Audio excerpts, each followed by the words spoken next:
Bismillahirrahmanirrahim. Assalamualaikum warahmatullahi wabarakatuh. Selamat sore Bapak Ibu. Pertama-tama kita sama-sama mengucapkan syukur kepada Tuhan Yang Maha Esa karena kita di sore hari ini kita diberikan kesempatan untuk dapat bisa berkumpul sharing tentang yang akan saya bagikan tentang diseminasi budaya positif. Maksudnya ini adalah kita mau merefleksi apakah budaya positif kita itu di sekolah kita sudah berjalan atau belum gitu ya. Yang pertama juga yang sama-sama kita hormati Bu Rara sebagai kepala sekolah SMP Gelombang Andalan, itu wakil kepala sekolah dan Bapak Ibu guru hebat yang ada di sekolah kita. Baik Bapak Ibu, saya Ati Darno Nitya, calon guru penggerak angkatan 11 Kabupaten Pelalawan, diberikan tugas untuk mendiseminasi atau memberikan refleksi tentang budaya positif yang ada di sekolah kita. Nah, mungkin Bapak Ibu nggak asing lagi ya kan tentang budaya positif karena sekolah kita sudah melakukannya.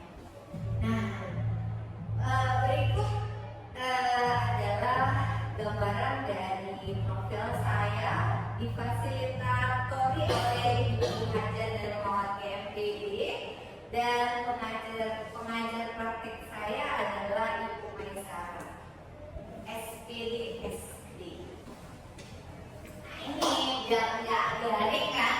Ini adalah clue kita tentang ice breaking. Nah permainannya itu cluenya jika maka. Ada terbayang nggak sih? Jadi Bapak Ibu boleh berekspresi kata-kata apa saja. Jika nanti saya sebutkan kata-kata jika, maka siapapun yang saya tunjuk jawabannya awalnya maka gitu. Misalnya sekarang saya coba dulu. Jika saya orang kaya, maka apa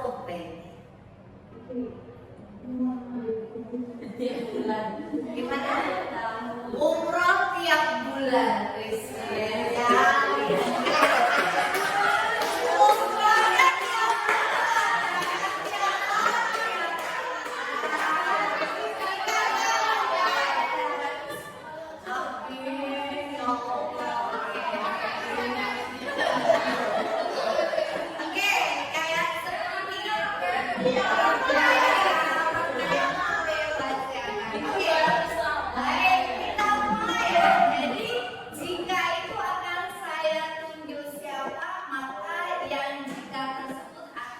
Juga kepada temannya makan apa gitu. Kita mulai dari Ibu Elvina. Jika saya punya emas, sama siapa Bu? Bila maka saya akan jual emas itu.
Nanti kita diskusikan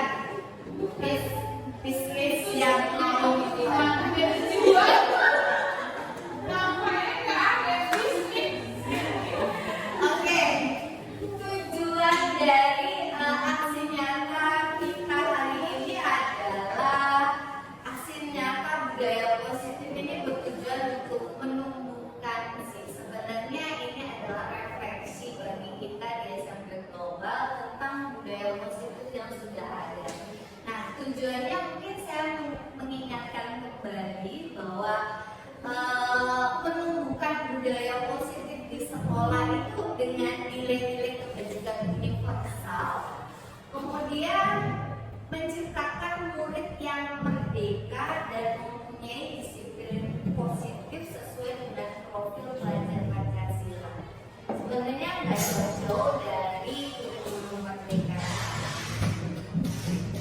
Nah, latar belakang dari budaya positif ini diangkat dari Ki Hajar Dewantara yang mengibaratkan seorang guru itu sebagai seorang petani, gitu ya kan. Nah, untuk memiliki peranan penting menjadikan tanamannya itu menjadi lebih subur, gitu. Itu ibarat dari kita sebagai seorang petani.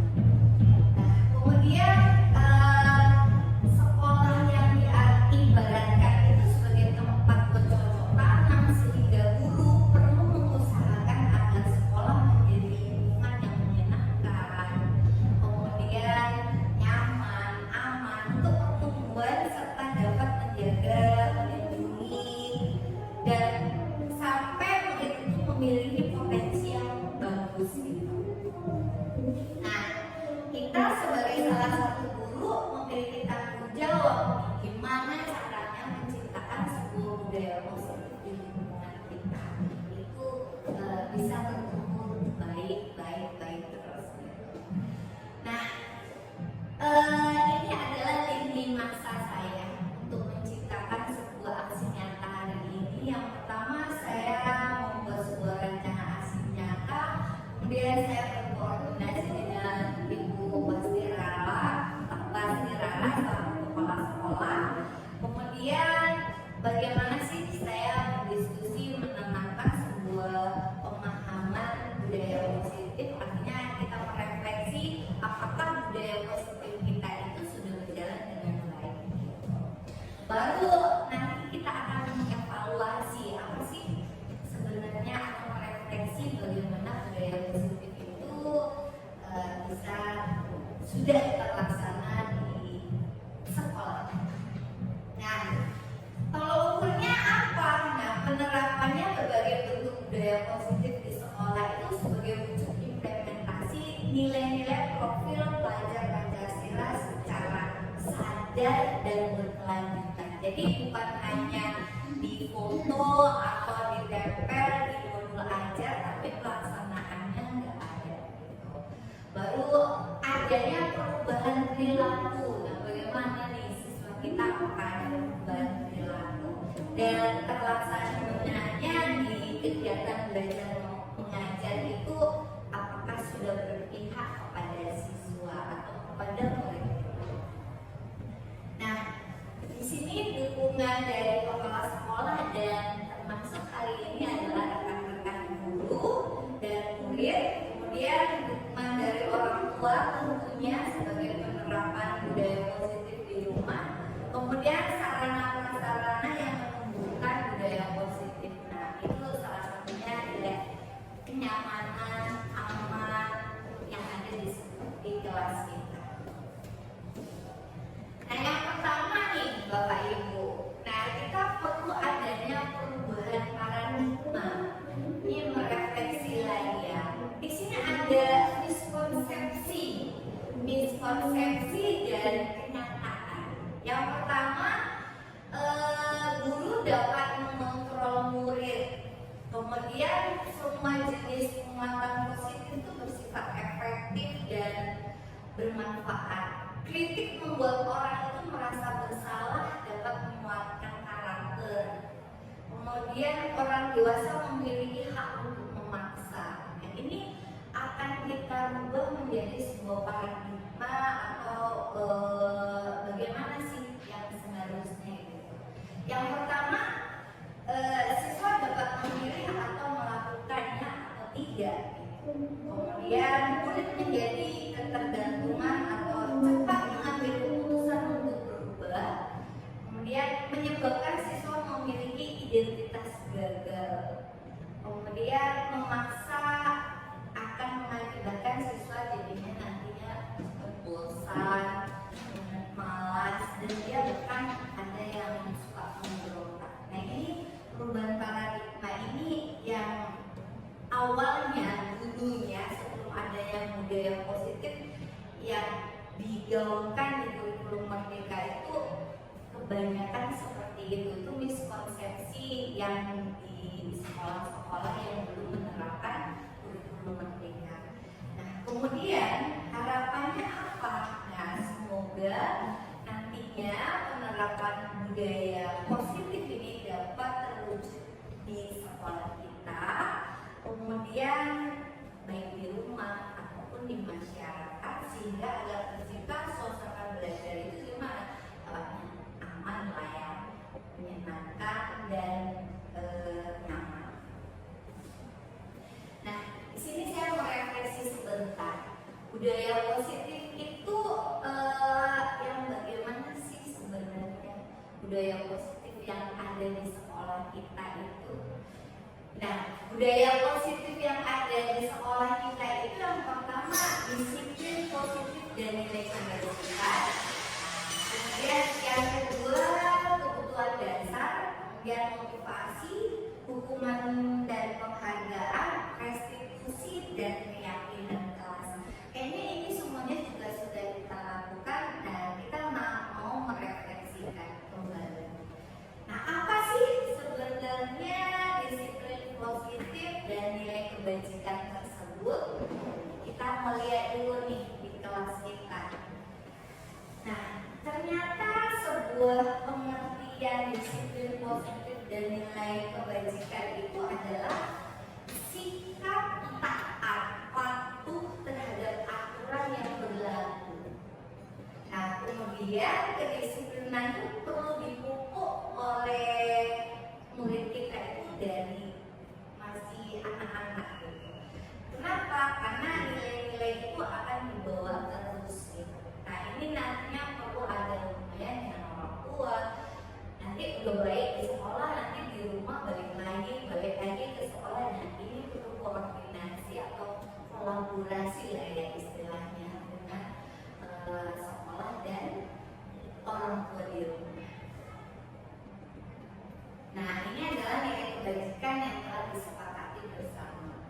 Nah, disiplin diri itu bagaimana? Nah, bagaimana cara kita mengontrol, menguasai dan memilih tindakan yang mengacu pada nilai-nilai yang kita hargai agar tercapai tujuan yang mulia. Yang mana yang mulia tadi? Yaitu kita berfokus pada profil pelajar Pancasilanya nanti. Nah, hal ini agar tercipta murid yang memiliki disiplin dari dirinya sehingga mereka berperilaku dan memiliki nilai-nilai kebajikan sesuai yang ada di profil pelajar Pancasila. Nah, apa saja? Ini udah familiar kali ya kan, Pak John? Ada berapa nih profil pelajar Pancasila kita? Iya, ada 6. Coba Pak John sebutin. Yang pertama apa nih yang familiar sama Bapak? Bergotong royong. Ibu Tias, Tasya. Berpikir kritis ya Bu Tasya. Bergotong royong. MS. Apa lagi MS? Kira-kira. Mandiri. Mandiri udah belum sih? Masih ada. Lagi Bu Fenty yang udah. Iya, beriman dan bertakwa kepada Tuhan Yang Maha Esa. Udah pas ya? Belum. Satu lagi. Nah, itu yang harus kita angkat, yang harus kita munculkan sehingga nilai-nilai dari kebajikan itu ada melekat pada diri anak. Nah, yang selanjutnya ada 5 kebutuhan dasar manusia. Jadi murid kita itu datang ke sekolah itu sebenarnya Bapak Ibu udah harus memiliki harus memiliki 5 dasar kebutuhan manusia ini. Jadi kalau nggak tercukupi ini, nanti ada sesuatu yang ada pada dirinya yang belum bisa menerima pembelajaran di saat itu. Apa saja yang pertama? Yang pertama bertahan hidup. Bertahan hidup berarti keluarga dong ya. Berarti bidang bagaimana dia dipersiapkan untuk sampai ke sekolah. Yang kedua, menerima kasih sayang. Kemudian kebebasan. Jadi tanpa ada tekanan, tanpa ada paksaan. Jadi murid kita itu datang ke sekolah memang ada kemauan untuk belajar. Kemudian senang datang ke sekolah itu senang dia. Kemudian selanjutnya penguasaan. Penguasaan itu ada diri siswa itu untuk datang ke sekolah itu ingin menguasai apa? Oh, saya udah memiliki ini nih. Gitu. Ada penguasaan kalau dia mendapatkan yang bagus. Ada penguasaan pada diri dia untuk bisa memberitahukan aku udah bisa ini loh. Gitu. Penguasaan diri dia. Nah, bagaimana kalau dari kelimanya itu belum dicukupi? Saya kita lihat. Saya dari rumah dia mungkin baru kena marah, mungkin kena marah dengan orang tua. Terbawa nggak sih sampai bawah? Ya enggak. Pastilah dia agak-agak teringat-ingat ya agak. Kemudian kan bilang gitu. Padahal kita mempersiapkan sebuah proses pembelajaran itu kita siapkan dengan baik. Tapi kalau anak itu sendiri juga belum siap, pembelajaran itu kayak ada yang kurang gitu ya kan. Nah ini yang perlu kita sampaikan. Mungkin nanti kita juga ada kolaborasi dengan orang tua untuk memenuhi 5 dasar kebutuhan anak kita yang harus dipenuhi.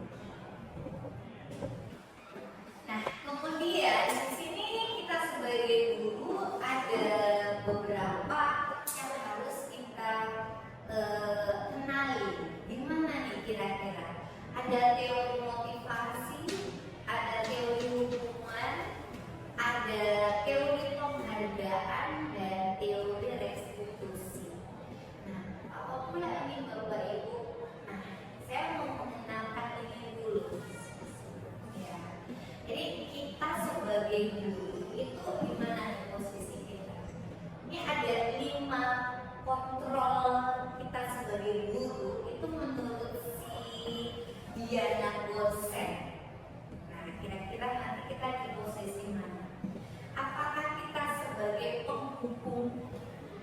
Apakah kita itu jadi guru itu membuat anak itu merasa bersalah gitu? Kemudian kita sebagai teman. Nah, kemudian kita memantau aja, jadi guru ini mantau aja kerjanya. Atau kita itu sebagai manajer. Kira-kira posisi kita yang paling bagus itu di mana? Sebagai yang mana? Sebagai apa MMS nih? Manajer.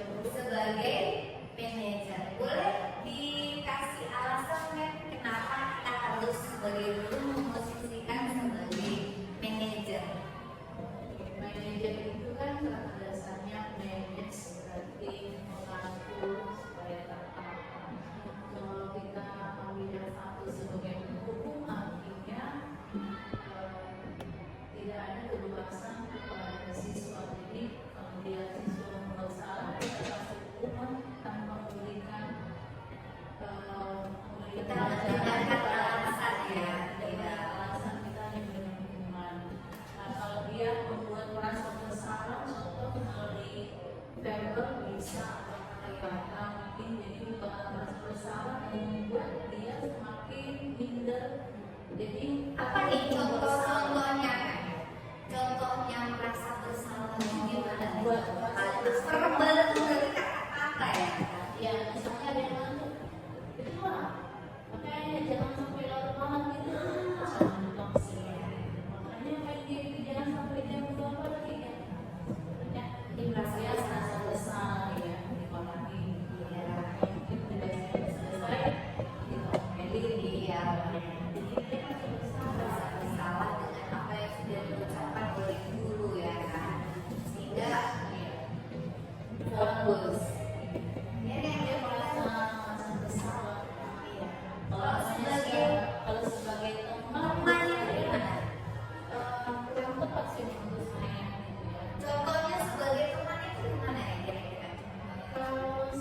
lebih mana sih yang lebih cocoknya atau lebih sesuainya kita untuk menghadapi anak-anak tersebut, itu yang nomor 5, yaitu kita sebagai manajer yang paling baik ya. Nah, kenapa? Karena kita fokus pada murid untuk menjadi lebih mandiri murid tersebut dan bertanggung jawab menemukan solusi atas permasalahannya. Kemudian menciptakan lingkungan positif dan nyaman. Jadi seorang manajer itu artinya dia memimpin. Jadi bukan dia yang menentukan kalau ada anak yang ngangkut tadi itu, bukan kita langsung ngejudge, ini pasti tidurnya malam nih, karena dia main game nih, karena dia ini nggak ngerjakan tugas, jadi ditumpuk-tumpuk jadi sampai malam. Padahal sebenarnya kita belum tentu apa yang kita sampaikan itu sesuai dengan, siapa tahu dia menunggui orang tuanya yang sakit atau apa, jadi kita perlu bertanya. Jadi manajer itu artinya coaching ya. Nah, seperti coaching kepada murid gitu. Kita tanya murid apa masalahnya, kemudian kita juga meminta mereka menemukan masalahnya itu menjadi solusi dia sendiri, dan kita mengembalikan ke keyakinan dia. Jadi bukan langsung menjudge. Mudah-mudahan kita bisa menjadi yang seperti diharapkan ya, sebagai kontrol terbaik itu sebagai manajer. Nah, kemudian motivasi perilaku manusia ini juga menurut Diana Gosen, dia menghindari ketidaknyamanan itu secara eksternal. Dia menjadi orang yang mereka inginkan dan menghargai diri sendiri dengan nilai-nilai yang mereka percayai. Ini dari diri dia secara internal. Nah, ini dia Bapak Ibu, apa sih perbedaan identitas gagal dengan identitas sukses. Nah, ini yang perlu kita sama-sama refleksi. Mungkin kita pernah juga di situ, saya sendiri pernah di posisi situ. Tapi setelah saya refleksi, ternyata memang benar ini nggak sesuai dengan kita sebagai seorang guru yang sebagai manajer tadi gitu. Misalnya gini, sebagai hukuman itu pasti ada korban mendapatkan keadilan, tapi konsekuensinya korban itu bisa diabaikan, korban itu mendapatkan ganti gitu, restitusinya itu korban itu mendapatkan ganti.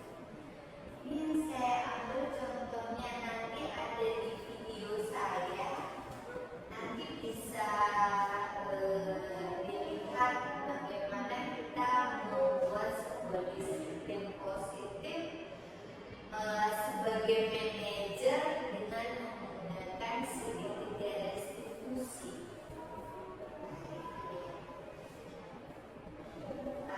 Ini contohnya. Nah, contoh yang paling gampangnya ini, misalnya hukuman ini negatifnya gini. Awas kalau dilakukan lagi ya, nanti awas kamu ya. Tadi itu kan agak tidak banget. Saya juga pernah melakukannya itu. Karena mungkin karena sebagai guru, mungkin karena terlalu emosi dengan melihat dia berulang-ulang, mungkin ada sebagai guru dia emosinya seperti itu ya. Keluar kata-kata awas seperti mengancam.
perbedaan antara hukuman, konsekuensi, dan restitusi. Di sini saya buat sebuah refleksi yang sederhana. Hukuman itu adalah sesuatu yang menyakitkan, harus terjadi, membuat anak merasa tidak nyaman, takut, identitas gagal, mobil paksaan. Ya enggak sih? Kalau kita kasih hukuman itu ada yang negatif yang muncul, jadi emosi yang muncul. Nah, kalau konsekuensi sebenarnya ini netral,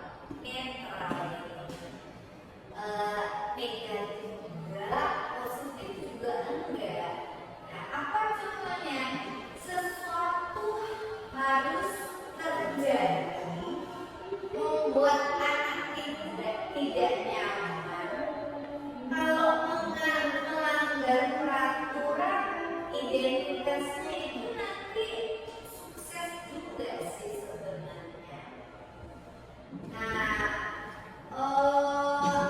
ada stimulus responnya itu ada. Ini indikatornya. Nah, sedangkan restitusi yang bagusnya itu gimana, yang perlu kita kita tanamkan pada diri kita, sesuatu yang merupakan pilihan. Dimana murid yang memilih, kemudian merasa dikuatkan, ya, identitasnya juga sukses sama dengan konsekuensi. Nah, teori kontrolnya itu kita sebagai manajer tadi, jadi kita enggak yang menentukan apa yang harus dilakukan, tapi murid yang memilih. Nah, ini contohnya coba Bapak Ibu. Pernah nggak kira-kira kita ini mencatat 100 kali di dalam buku kalimat saya tidak akan terlambat lagi, contohnya misalnya.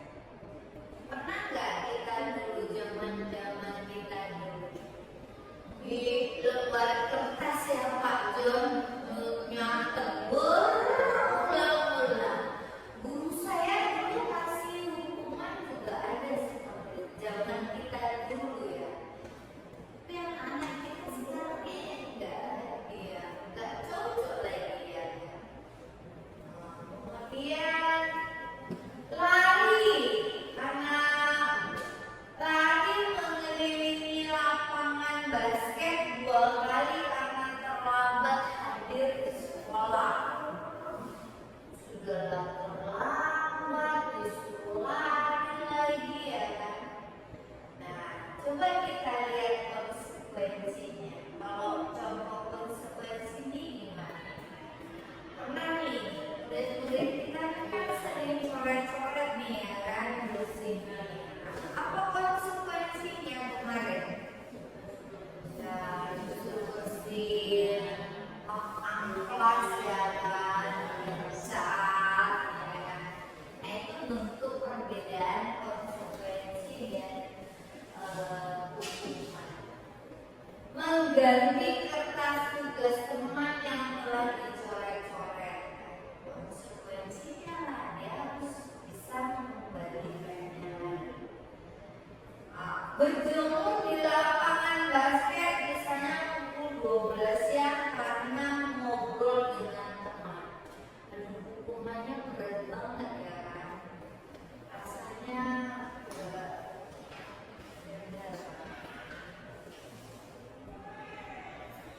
mari kita jawab.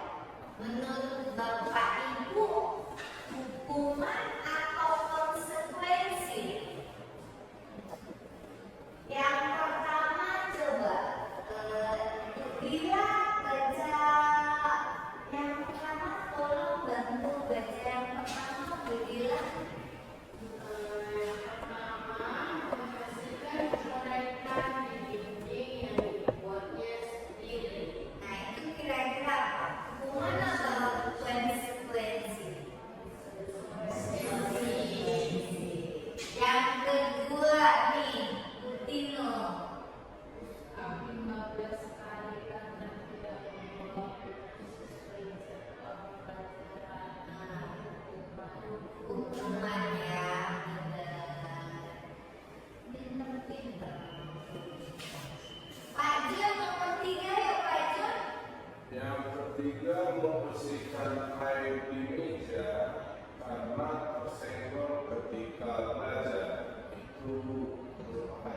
konsekuensi. Ya, iya, kan basah ya kan, konsekuensinya ya harus dibersihin gitu.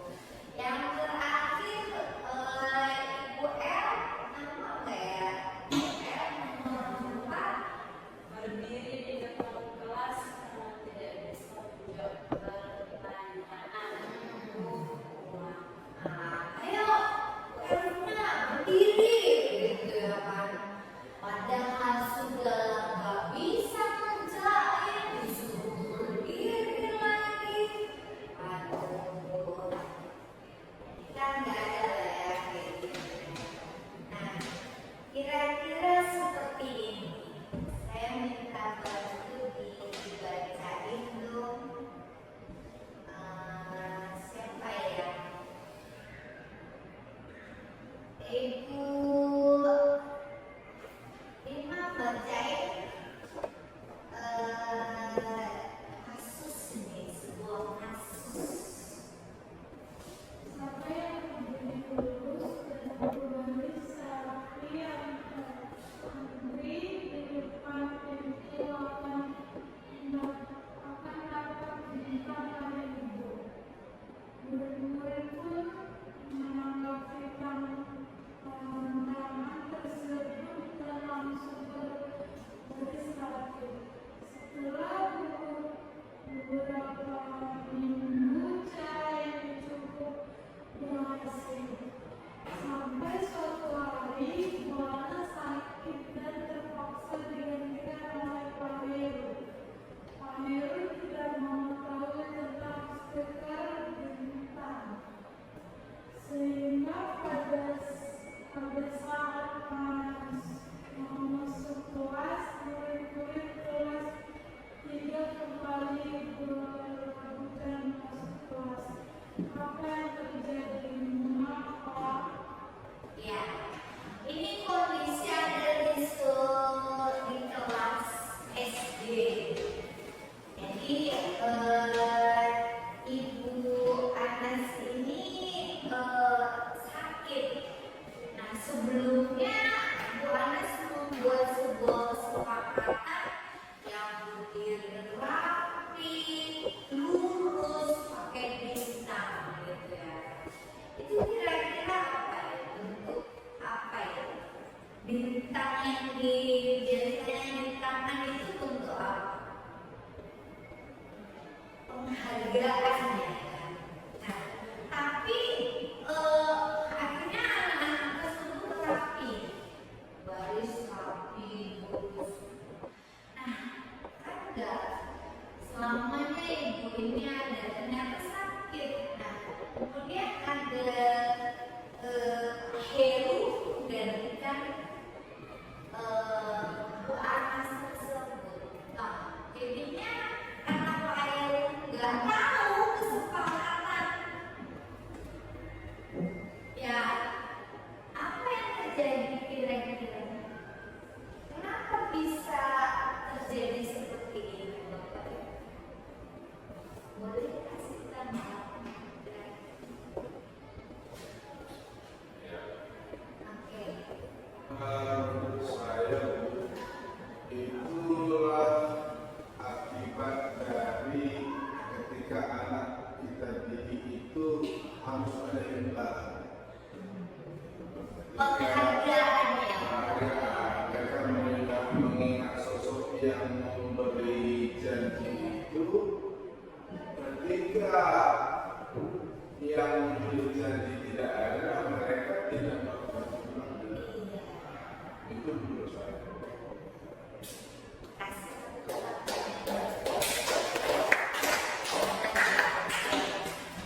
Ada yang lain kasih tanggapannya ya.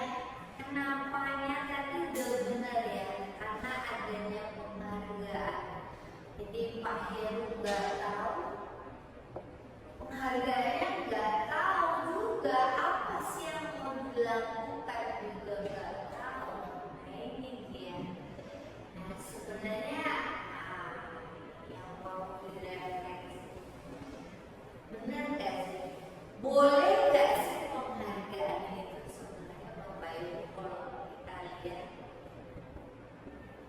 kita buat di kelas kita yang di kuliah,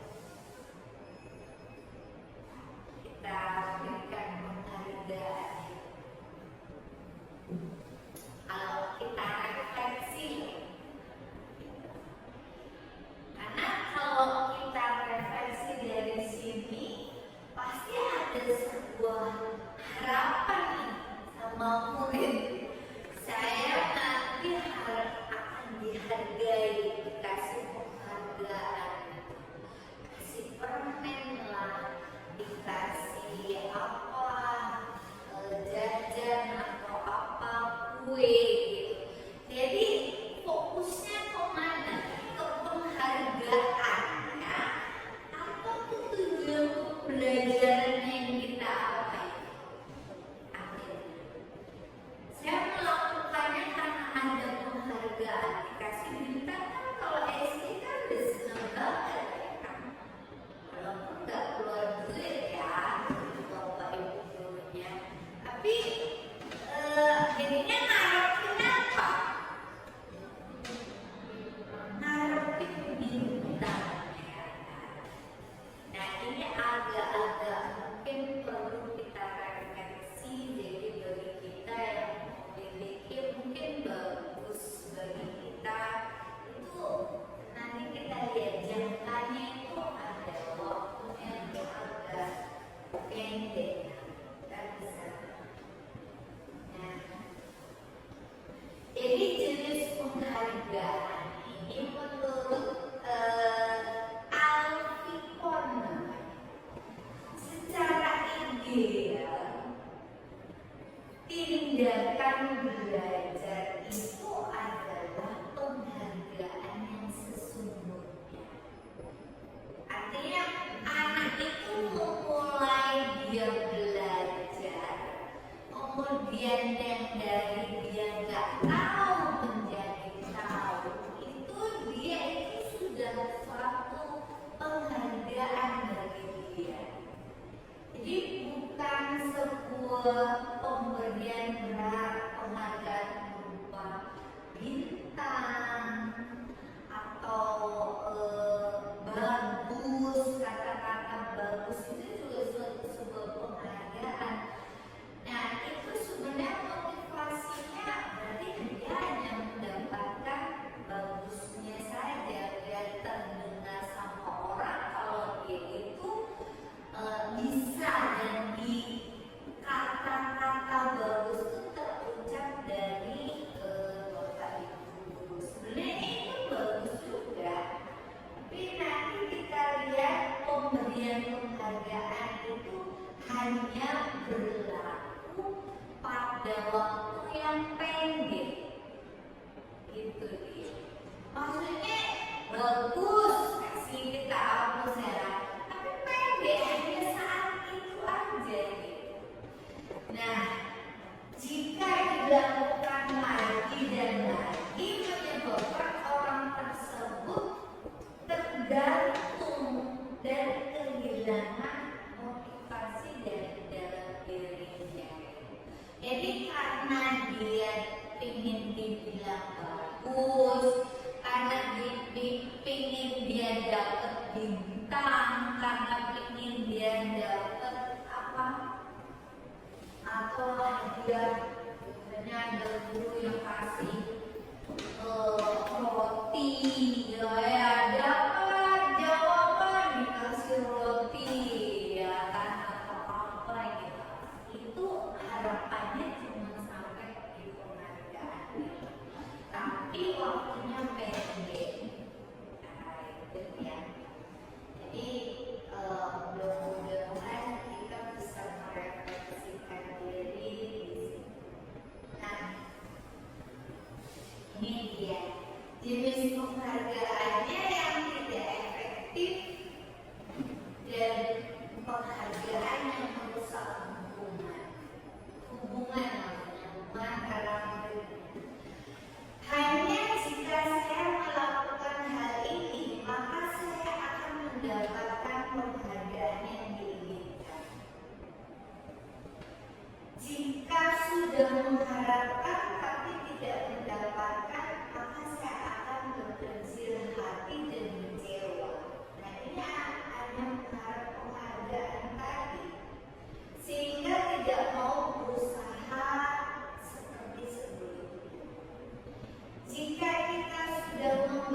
memberikan penghargaan, maka seterusnya naruh minta terus.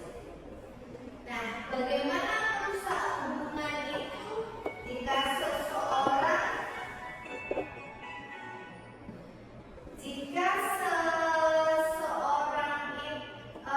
ketika seseorang diberi penghargaan dan dipuji, maka yang lain akan merasa iri. Pasti iri nggak sih anak-anak kita, ya kan? Kemudian biasanya murid akan termotivasi menyenangkan gurunya karena penghargaan yang jarang bersifat jujur. Dan yang terakhir, mereka tidak mendapatkan penghargaan, akan berhenti mencoba dan tidak percaya diri karena dia ingin dihargai aja. Nah, ini contoh dari jenis-jenis penghargaan. Nah, ini Bapak Ibu guru. Selanjutnya, apa sih sebenarnya segitiga restitusi? Jadi kita membangun sebuah disiplin positif itu, salah satunya yang paling bagus itu adalah disiplin positif dengan menggunakan segitiga restitusi. Adalah suatu proses dialog yang dijalankan oleh guru atau orang tua agar dapat menghasilkan murid yang mandiri dan bertanggung jawab. Nah, apa sih sebenarnya segitiga restitusi ini dia? Ada segitiga sisinya berarti berapa? Kan ada 3, jadi ada 3 tahapan.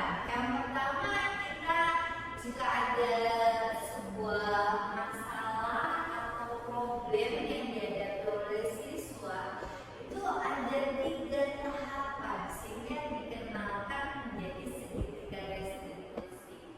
Ini juga sudah kita lakukan sebenarnya di sekolah kita. Ya, mari kita refleksi, ya kan. Yang pertama, kita menstabilkan identitas. Kemudian yang kedua, setelah stabil identitasnya, kita memvalidasi tindakan yang salah dari masalah yang dihadapi siswa tersebut. Kemudian kita kembalikan ke keyakinan kelas kita. Nah, masing-masing kelas kita kan sudah membuat sebuah keyakinan. Nah, kita kembalikan apa keyakinan yang ada dan yang berhubungan dengan masalah dari murid-murid kita tersebut. Nah, saya mau merefleksi sebentar, menstabilkan identitas itu apa sih sebenarnya? Itu berdasarkan prinsip membuat kesalahan itu bagian proses pembelajaran. Jadi menggeser identitas gagal ke identitas sukses. Nanti saya ada videonya, saya akan berikan. Nah, ini dia berdasarkan prinsip setiap perilaku berupaya memenuhi suatu kebutuhan tertentu. Guru akan menggeser pemikiran stimulus respon menjadi proaktif. Misalnya kalau ada masalah, kita langsung responnya negatif, langsung berpikiran negatif, akhirnya anak bermasalah. Nah, kita akan berubah ke proaktif dulu. Nah, itu adalah validasi tindakan yang salah. Mengenali dan mengakui kebutuhan murid akan memperbaiki hubungan kita dengan murid. Ini yang mana juga nanti dari video mungkin Dan yang selanjutnya adalah menanyakan keyakinan yang terakhir.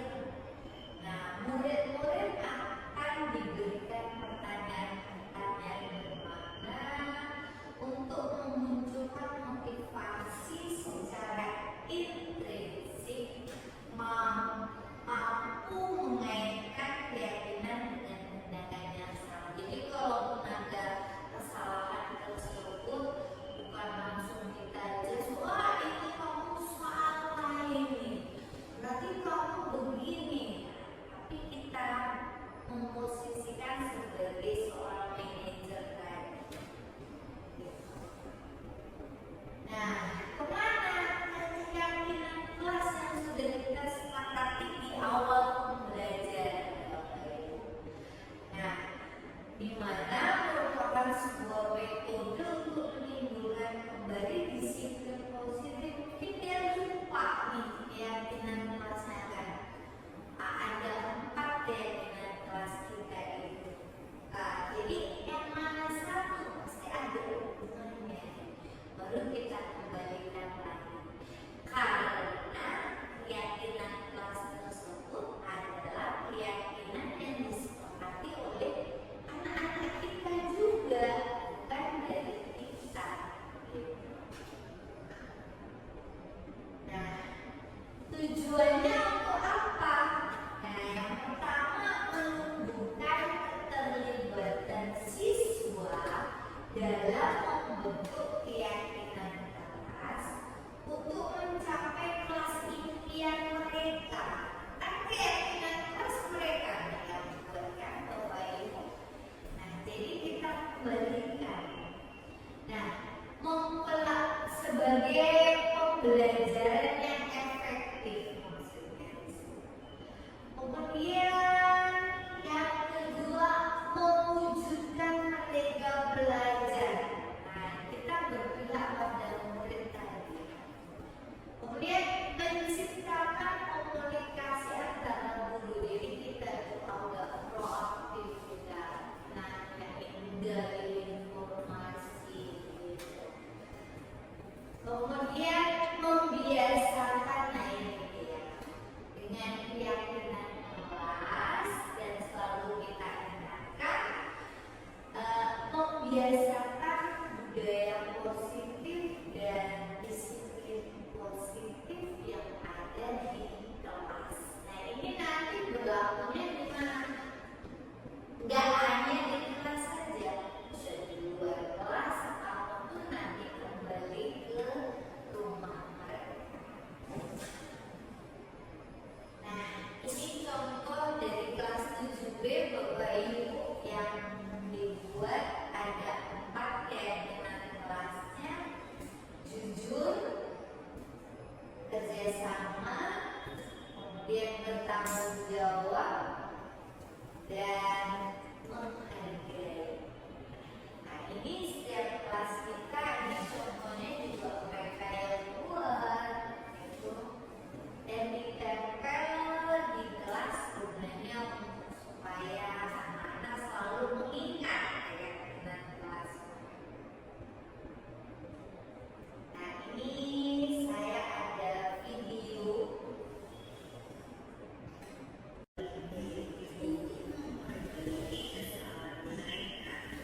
Sehingga mereka bisa kembali pada kelompok mereka dengan karakter yang kuat berkuasa 2020. Suatu proses dialog yang dijalankan guru atau orang tua agar dapat menghasilkan murid yang mandiri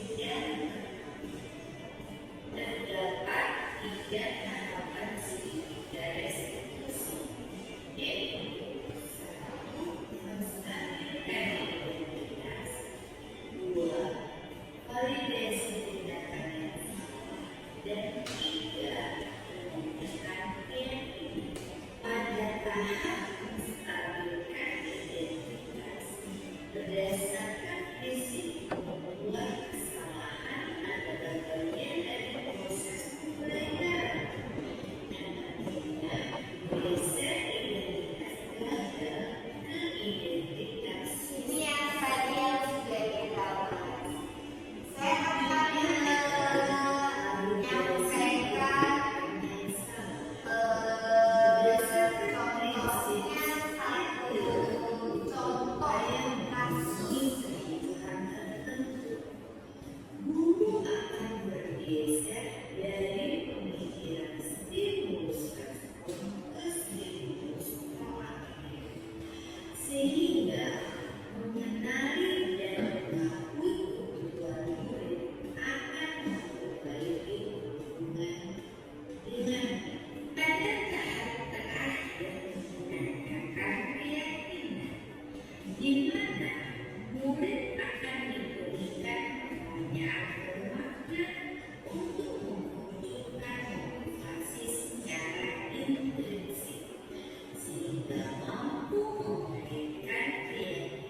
Kemudian Faras menjelaskan itu apa sih masalahnya gitu. Ternyata dia dengan kita itu sering ganggu gitu. Jadi Faras jadinya masuk ke kelompoknya. Jadi dia nggak mau kerja sama. Ini bentuk salah satu kita untuk menyelesaikan masalah di kelompoknya. Ya, di sini kita juga akan mencari tahu dari dia sendiri apa solusinya. Kita memvalidasi dari tindakan yang salah. Dia menemukan sendiri, kemudian dia juga akan melakukan apa menjadi lebih baik lagi. Lalu yang terakhir kita menanyakan hubungan dengan keyakinan kelas dari yang sudah disepakati.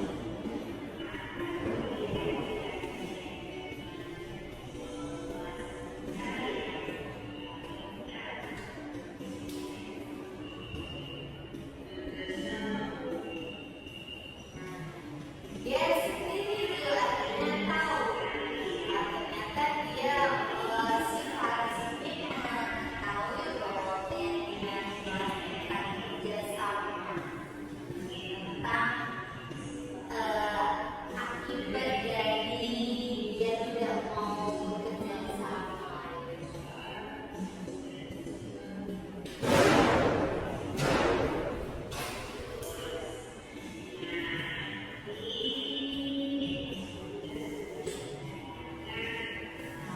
Jadi solusi dari Faras ini bukan dari kita ya Bapak Ibu, tapi dari anak itu sendiri yang menentukan. Nah itu adalah bentuk salah satu penyelesaian dengan menggunakan segitiga restribusi. Dan kita minta tanggapannya.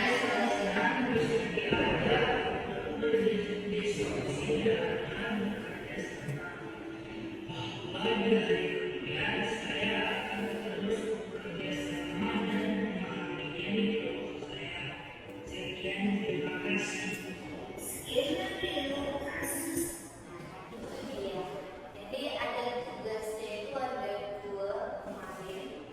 Ya itu adalah salah satu contoh kasus yang saya buat dan yang saya simpulkan di sini adalah penanganan kasus yang dilakukan guru itu dengan menggunakan segitiga restitusi itu guru diharapkan memosisikan diri kita itu sebagai manajer. Kemudian dengan mengajukan pertanyaan-pertanyaan bermakna sehingga murid itu bisa mandiri, bisa lebih bertanggung jawab dan bisa menyelesaikannya dengan baik. Baik Bapak Ibu, mungkin ini saja yang bisa saya sampaikan. Mungkin ada yang mau menanggapi sebelum saya tutup, mau memberikan masukan. Cukup? Baik. Terima kasih Bapak Ibu dengan waktunya.